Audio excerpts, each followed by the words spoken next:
व्यक्ति जड़े किंतु चाकरी एकाधिक चाकरी भी एमिति सेमिति नुहे एकाथरे हाई प्रोफाइल चाकरी आज ओडिशा तो काली झारखंड रे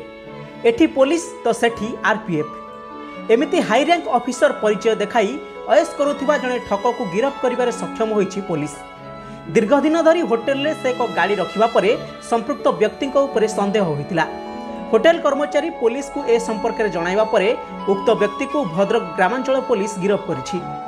अभियुक्तर ना एस राणावत एवं ता निकटरू बंधुक मोबाइल सहित पोशाक गुड़िक जबत होइतिबा कहिसंती भद्रक अतिरिक्त एसपी अरूप अपरूप बेहरा।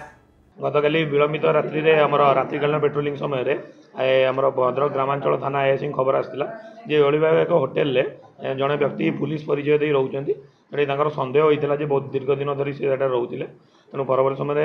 आम थाना आईएससी नेतृत्व एक टीम सेठार चढ़ऊ करते चढ़ऊ समय जड़े व्यक्ति को गिरफ्त कराई प्रथम आप्रिहेंड कराई पाखर बहुत गुड़े पुलिस आप देखिपे सामग्री जबत कराई कि पुलिस यूनिफॉर्म जबत कराई एक डुप्लिकेट गन जबत कराई आप पुलिस विभिन्न व्हिसिल कॉर्ड हो बा लाइट हो जोड़ा पुलिस वेहिकल लगे बाड़ी हो नेम प्लेट विभिन्न प्रकार जिनस जबत है जोटा कि Jharkhand police Assam police RPF ये विभिन्न पुलिस ऑर्गेनाइजेशन जो रही से व्यक्तिर नाम हूँ राहुल सिंह राणावत से धानबाद झारखंड बासिंदा अटंती परवर्त समय जना पड़ा से ये भाव नकली परिचय दे विभिन्न पुलिस सामग्री मान रखिंट तेणु गिरफ्त कराई आमर तदंत जारी रही। तबे एस राणावत किछि ठकई रे जड़ित थिबा संदेह करुछि पुलिस सेहिपरि ता सहित आउ केउ माने जड़ित अछंती एवं से केउ उद्देश्य रे एपरि करुथिला एने अधिक तदंत जारी रहिछि।